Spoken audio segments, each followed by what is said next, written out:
जय हिंद। स्वागत करता हूँ मैं अपने यूट्यूब चैनल पे। आज हम आरआरबी ग्रुप डी के लगभग 15 क्वेश्चन पे चर्चा करेंगे, जो कि काफ़ी इंपॉर्टेंट होने वाला है। तो ये जो क्वेश्चन होंगे ये आरआरबी ग्रुप डी के प्रीवियस ईयर के सारे क्वेश्चन रहेंगे आप सभी को, जिसमें 15 क्वेश्चन रहेंगे और ये 8वां पार्ट है। ये वीडियो का हमारा 8वां पार्ट है, जिसमें मिक्स रहता है, यानी मैथ रहता है, रीजनिंग रहता है, आपका जीके जीएस रहता है।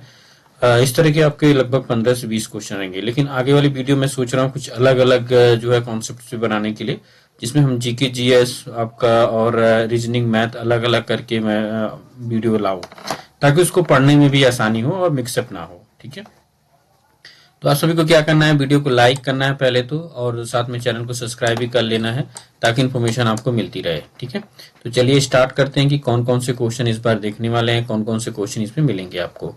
तो पहला क्वेश्चन आपकी स्क्रीन पे आ चुका है। पहला क्वेश्चन आप लोग देख सकते हैं, कह रहा विद्युत मोटर का कौन सा भाग उसमें प्रवाहित धारा के प्रवाह की दिशा को उलट देता है।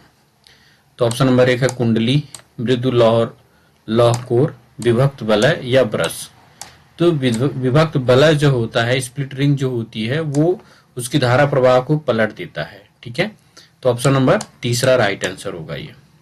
अगला क्वेश्चन है, कह रहा वाल्व के फिलामेंट को प्राप्त करने के लिए अत्यंत पतला और लंबा बनाया जाता है। उच्च प्रतिरोध, क्योंकि आप सभी को पता है कि जितना ज्यादा उसका लंबाई रहती है, उसका प्रतिरोध उतना ज्यादा रहता है। ठीक है, किसी भी तार की लंबाई जितना ज्यादा बढ़ाते चले जाएंगे तो उसका प्रतिरोध उतना बढ़ जाता है। ठीक है, क्योंकि प्रतिरोध ज्यादातर लंबाई पे डिपेंड करता है कि कितना ज्यादा वो जो तार है वो कितना ज्यादा लंबा है, तो उच्च प्रतिरोध के लिए होता है ये। ठीक है, अगला क्वेश्चन है, कह रहे साइन थीटा को कॉट थीटा के पदों में व्यक्त कीजिए जहां थीटा एक न्यून कोण है।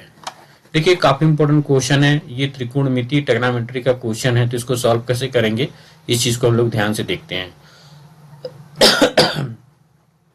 आप सभी को पता है कि साइन थीटा बराबर क्या होता है।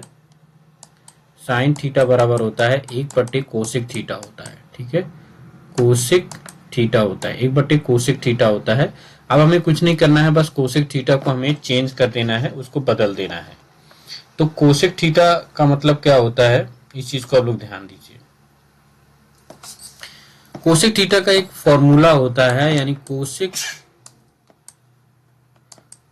Theta square. ठीक है, कोसेक स्क्वायर थीटा और प्लस माइनस आपका होता है, ठीक है, कॉट स्क्वायर थीटा, और इक्वल टू कितना होता है, 1 होता है। यह सब ये आपको पता होगा। Cosec square theta minus cot square theta equal to 1 होता है। तो अगर आप कोसेक स्क्वायर थीटा को इधर लेंगे और वर्ग करेंगे तो आपका क्या हो जाएगा, ये आपका हो जाएगा कॉट स्क्वायर थीटा, या 1 प्लस कॉट स्क्वायर थीटा हो जाएगा। कितना हो जाएगा, 1 प्लस कॉट स्क्वायर थीटा हो जाएगा, क्योंकि ये माइनस जाएगा इधर प्लस हो जाएगा। अब हम लोग कोसेक स्क्वायर थीटा को हम लोग जब इसको चेंज करेंगे, मतलब अगर वर्गमूल को हटा देंगे या इसके वर्ग को हटा देंगे तो अंडर रूट में आ जाएगा। ठीक है, या इसका हम लोग कर देते हैं वर्गमूल। तो जब वर्ग करेंगे तो आपका क्या हो जाएगा, कोसेक स्क्वायर थीटा बराबर क्या हो जाएगा यानी कोसेक स्क्वायर थीटा जब आप इसको हटाएंगे, ठीक है, तो आपको पता चलेगा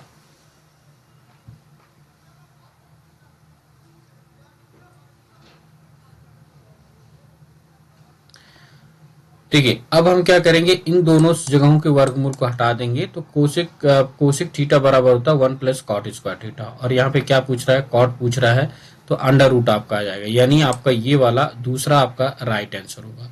यहाँ से आप इस चीज को समझ सकते हैं कि कैसे आया है, यहाँ से आया है, ये फॉर्मूले के आधार पर ये आया है। ठीक है, अगला क्वेश्चन है, कह रहे यदि संख्या 4 2 5 1 4 5 6 2 के प्रत्येक विषम अंक में 3 जोड़ा जाता है और प्रत्येक सम अंक में से 1 घटाया जाता है, तो इस प्रकार बनी संख्या के सबसे बड़े और सबसे छोटे अंकों का अंतर क्या होगा।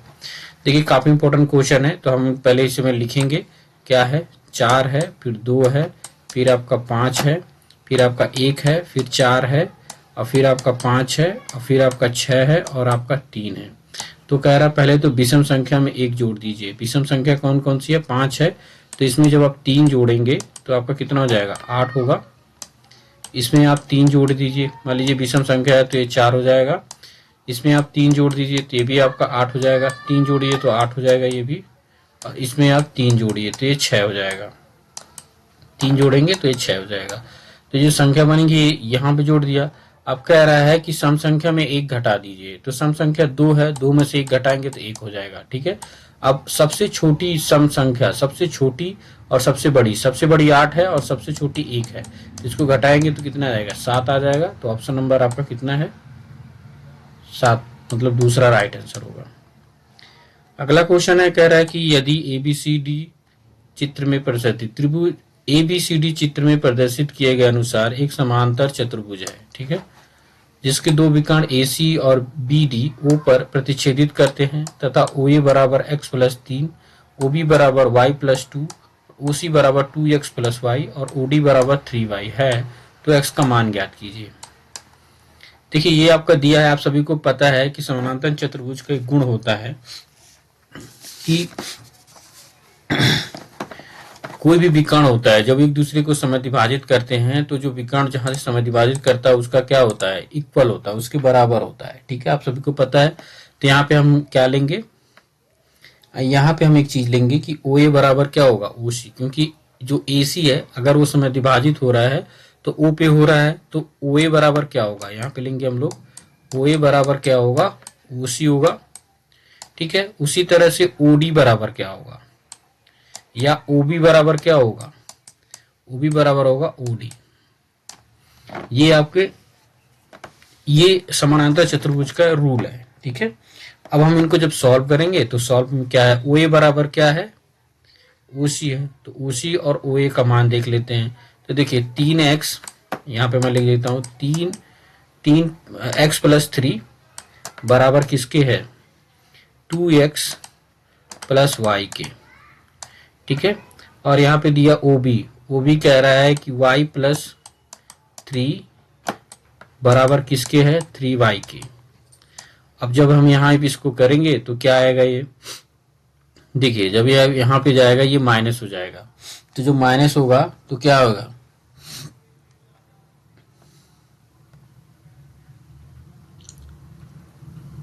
ये देखिए 2 है, ये आप ही चाहूंगा ये 2 है आपका, क्योंकि यहाँ पे 2 है, मैंने गलत लिख दिया था। अब देखिए ये 3y हो गया, अब यहाँ पे जाएगा तो माइनस आएगा, माइनस वाई इक्वल टू कितना हो जाएगा आपका 2 के, तो इसमें से घटेगा तो 2 कैंसिल हो जाएगा, तो y बराबर कितना जाएगा, y बराबर आपका 1 आएगा, ठीक है। अब y बराबर जब 1 आएगा तो हम लोग यहाँ पे इसका मान रख देंगे, तो y का मान जब रखेंगे तो कितना जाएगा, x बराबर 2 आएगा, रखेंगे देते हैं, तो 2 हो गया ये, अब प्लस आपका 1 हो गया और प्लस आपका 3 हो गया, यानी y का मान यहाँ रख देंगे। तो देखिए यहाँ पे 2 जाएगा तो ये आपका घट जाएगा, यानी 3 में से जब 1 जाएगा तो कितना हो जाएगा, 2, ठीक है। 3 प्लस 1 हो जाएगा आपका 4 हो जाएगा, 2 से 2 दूना 4 हो जाएगा, तो यानी x बराबर कितना जाएगा, 4 हो जाएगा। कह रहा है कि x का मान ज्ञात करना है, तो x का मान कितना हो जाएगा, 2 हो जाएगा। अगला क्वेश्चन है, कह रहा है जब परमाणु क्रमांक और नाभिकीय आवेश तथा नाभिकीय और संयोजी इलेक्ट्रॉन के बीच आकर्षण बल, तो इसलिए लिथियम से फ्लोरीनियम तक का परमाणु त्रिज्या क्या होती है। तो आप सभी को पता है कि पहले क्या है, बढ़ता है और क्या घटता है, लिथियम से फ्लोरीनियम तक परमाणु त्रिज्या। तो देखिए लिथियम हो गया, फिर उसके बाद बेरिलियम हो गया, फिर आपका बोरान हो गया, फिर कार्बन हो गया, फिर नाइट्रोजन हो गया, फिर आपका ऑक्सीजन हो गया, फिर आपका फ्लोरीन हो गया। तो ये होते हैं इनका एक, यानी एक इनका देखिए परमाणु क्रमांक 1 होता है, फिर 2 होता है, फिर इनका 3 होता है, कार्बन का 4 होता है, नाइट्रोजन का 5 होता है, ऑक्सीजन का 6 होता है, फ्लोरीन का 7 होता है, ठीक है। तो इनकी जो एक तरह से बढ़ता जाता है, फिर क्या होती है, घटती जाती है, इनकी त्रिज्या घटती है, ठीक है, बढ़ता है और ये घटती जाती है। तो ऑप्शन नंबर क्या होगा, चौथा है, ऑप्शन नंबर तीसरा आपका राइट आंसर होगा। अगला क्वेश्चन है, कह रहा है त्रिभुज ABC में यदि कोण A बराबर 40 और कोण B बराबर 70, तो बहिष्कोण A का माप क्या दीजिए। देखिए तो त्रिभुज ऐसे बनाया है आपको, ठीक है, A हो गया, ये B हो गया और ये C हो गया। तो मान लीजिए कह रहा है कि ये 40 डिग्री है और ये 70 डिग्री है, 70 डिग्री। तो कह रहा है इसका बहिष्कोण आपको ज्ञात करना है, तो बहिष्कोण इसका मान कितना होगा। तो इन दोनों के जोड़ने के बाद कितना आएगा, 140 आएगा। आप ऐसे सॉल्व कर सकते हैं। ऑप्शन नंबर पहला आपका राइट आंसर होगा।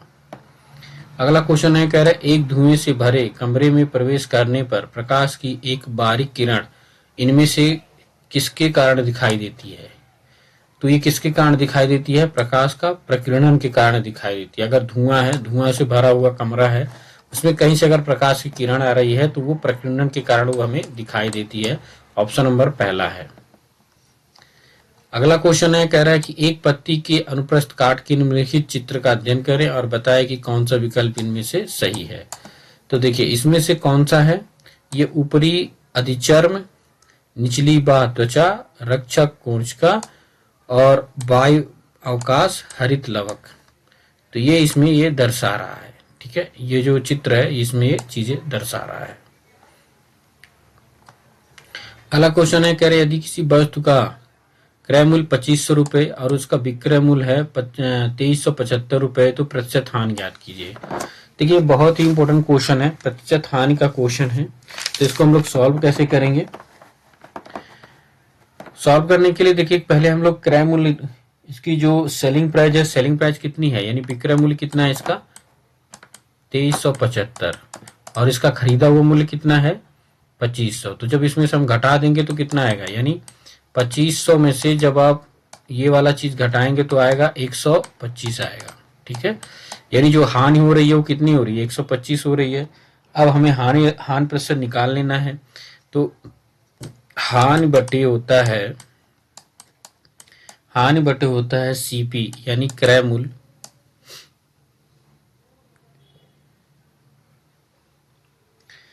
सीपी और गुणे कितना होता है 100, इस पे हमें निकालना है। तो 125 हो गया ये, ठीक है, बटे आपका हो गया ये 2500 और गुणे कितना हो गया 100 हो गया।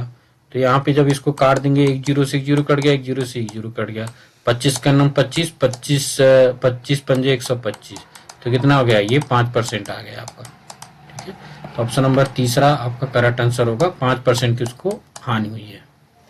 अगला क्वेश्चन है, जब DAUGSTR में आगे और पीछे दिशाओं में ऐसे कितने मौजूद है जिनके बीच संबंध में उतने ही अक्षर है जितने की नीचे वर्णमाला में दिए गए। तो कितने अक्षर हैं 4 हैं। अब इसको आप कैसे सॉल्व करोगे, देखिए डी से आप ए तक जाएंगे तो कितने अक्षर आएंगे 4 आएंगे। तो ऑप्शन नंबर आपके 4 आएगा, दूसरा सही है। अगला क्वेश्चन है, कह रहा है कि एक क्रम में उपस्थित 11 संख्याओं का औसत 41 है, पहली 5 संख्याओं का औसत 18 है और अंतिम 5 संख्याओं का औसत 64 है। तो छठी संख्या ज्ञात कीजिए। देखिए ऑप्शन में तो दे दिया है आपका 41, लेकिन इसको सॉल्व कैसे करेंगे इस चीज को ध्यान देंगे। तो औसत दिया है, तो पहली 5 संख्याओं का औसत कितना हो गया 18 है, तो योगफल कितना होगा, पहली 5 संख्याओं का औसत 18 है तो योगफल कितना होगा, योगफल हम निकाल लेते हैं। योगफल, तो योगफल इसमें हम लोग 5 से गुणा करा देंगे, तो 5 गुणे 18 तो बराबर कितना हो जाएगा 18 पंजे 90 हो जाएगा। ठीक है, उसी तरह इसका निकालेंगे कि अंतिम 5 संख्याओं का योगफल, अंतिम 5 संख्याओं का योगफल कितना हो जाएगा 64 है, इसका जो औसत दिया 64, तो 5 गुणे कितना हो जाएगा 64 बराबर किसके हो जाएगा, बराबर हो जाएगा 320 के। ठीक है, जब इसका गुणा करोगे तो 320 आ जाएगा ये। ठीक है, 5 चौक का 20 और 5 छक्के के 30 2 32 हो जाएगा, यानी 320 आ गया। ठीक है, अब ये सभी को निकालना है, कह रहा है कि सभी का, छठी संख्या निकालने के लिए हम लोग सभी को क्या करेंगे और उसके बाद घटाएंगे। अब हम लोग इसका भी निकाल लेते हैं। तो 11, इसका कितना आता है 11 गुणे 41 बराबर क्या होता है 11 का नाम 11, हासिल आपका कितना आ गया 10 आ गया, 11 चौक 44 और 44 आपका 10 कितना हो गया 151, कितना हो गया 11 का नाम 11, 11 चौक 44 और 10, ये हो गया आपका 151 हो गया। कितना हो गया 151 हो गया। ठीक है, इसका हो गया। अब हम लोग सॉरी, ये 11 चौक 44 माफी जाऊंगा, ये 45 हुआ, तो आपका यहां से 45 हो गया, 11 का नाम 11 हासिल लेकर आ गया, 11 चौक 44 से 45 यानी 451 हो गया। कितना हो गया 451 माइनस, अब इसको जोड़ लेंगे हम लोग। तो देखिए अब यहाँ पे हो जाएगा 320 और प्लस आपका 90 हो जाएगा ये, ठीक है। तो जब आप इसको जोड़ेंगे तो 0 आ गया और 9 2 11 के 1 आ गया, 3 1 4 हो गया, 410 हो गया। तो 451 में से 410 घटाएंगे तो कितना आएगा, 41 आ जाएगा, ठीक है। तो ऑप्शन नंबर दूसरा आपका राइट होगा, यानी छठी जो संख्या होगी वो 41 होगी। अगला क्वेश्चन है, कह रहा है कि भारत सरकार द्वारा वर्ष में राजीव गांधी खेल रत्न पुरस्कार का नाम बदलकर मेजर ध्यानचंद खेल रत्न पुरस्कार कर दिया गया था। तो ये कब किया गया था, 2021 में किया गया था। ऑप्शन नंबर चौथा है, ठीक है। अगला क्वेश्चन है, कह रहा है एक्स और वाई सोने और प्लेटिनियम की दो मिश्र धातुएं हैं जो इन धातुओं को क्रमशः 5:2 और 5:7 के अनुपात में मिलाकर तैयार की गई हैं। यदि इन मिश्र धातुओं की समान मात्रा में पिघलाकर एक तीसरी मिश्र धातु जड़ बनाते हैं तो जड़ में सोने की मात्रा और प्लेटिनियम की मात्रा का अनुपात क्या होगा। देखिए ये बहुत ही इंपॉर्टेंट क्वेश्चन है। इसको सॉल्व करने के लिए आपको क्या करना पड़ेगा, देखिए पहले सोना और चांदी का जो अनुपात है उसको हम लोग बटे में कर लेते हैं। सोना हो गया ये, यानी गोल्ड हो गया, गोल्ड और तांबा हो गया ये, ठीक है। तो 5 है और तो ये 2, 5/2 हो गया। उसके बाद ये आपका कितना है, 5/7 हो गया। इसको हम लोग बराबर कर लेंगे, जब तक ये बराबर नहीं होगा तब तक आंसर नहीं आएगा। इसको बराबर करके उनका हम लोग मल्टीप्लाई करा देंगे तो आपका कितना आएगा, 95/73 आएगा। ऑप्शन नंबर तीसरा राइट आंसर होगा। अगला क्वेश्चन है, कह रहा है 2021 में बाल साहित्य पुरस्कार कितनी भाषाओं में प्रदान किया गया था। तो 22 भाषाओं में। कितनी भाषाओं में, 22 भाषाओं में, ठीक है। तो ये थे आपके 15 क्वेश्चन जो कि काफी इंपॉर्टेंट है। तो आप लोग चैनल पे बने रहिए, लाइक कीजिए, शेयर कीजिए, सब्सक्राइब कीजिए। जय